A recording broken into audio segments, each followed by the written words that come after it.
শত্রুঘ্ন সিনহার হয়ে এবার আসানসোলে নির্বাচনী প্রচারে কৌশানী শত্রুঘ্ন সিনহা, যিনি আসানসোলে এর আগেও প্রায় ৩ লাখেরও বেশি ভোটে জয়লাভ করেছিলেন। সেটি উপনির্বাচন ছিল, কিন্তু এবার লোকসভা নির্বাচনে শত্রুঘ্ন সিনহা জিতবেন বলেই ধরে নিয়েছে তৃণমূল কংগ্রেস, এবং সেখানে শত্রুঘ্ন সিনহার হয়ে প্রচারে রয়েছেন তৃণমূল কংগ্রেসের বিভিন্ন নেতৃবর্গ, এবং তাদের মধ্যেই দেখতে পাওয়া গেল এবার বিশিষ্ট অভিনেত্রী কৌশানীকে। আপনারা দেখতে পাচ্ছেন শত্রুঘ্ন সিনহার হয়ে প্রচারে কৌশানী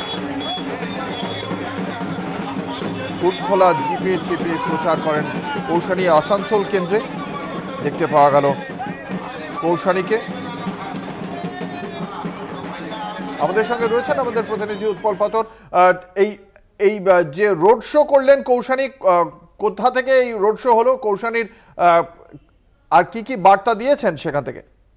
দেখো অঙ্কুরদা, আজকে সকালে যে বারাবণী থানার যে তৃণমূল যে কংগ্রেস কার্যালয় আছে, সেই কার্যালয় থেকে শুরু করে গৌরাণ্ডি হয়ে গিরমিট পর্যন্ত রোড শো করেন।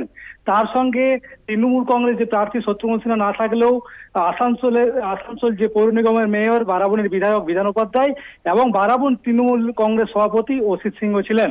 এবং সেখানে তিনি বলেন যে তৃণমূলকে ভোট দেওয়ার জন্য আমাদের মমতাময়ী মা যে মমতা ব্যানার্জি, সে আমাদের রাজ্যকে অনেক এগিয়ে নিয়ে যাবে, অনেক উন্নয়ন করে চলে যাচ্ছে। সেই উন্নয়ন প্রকল্প দেখে মানুষকে ভোট দেওয়ার জন্য সাড়া পেয়েছেন কৌশানী।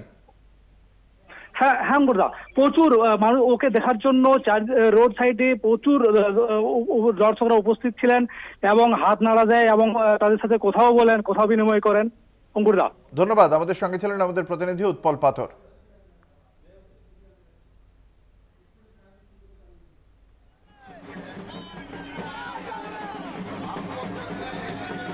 আপনাদের জানিয়ে রাখি, 2019 সালে এই কেন্দ্রে বাবুল সুপ্রিয় প্রায় 2 লক্ষ ভোটে হারিয়েছিলেন তৃণমূল কংগ্রেসের প্রার্থী মুনমুন সেনকে। পরবর্তীকালে বাবুল সুপ্রিয় বিজেপি থেকে তৃণমূল কংগ্রেসে যোগদান করেন।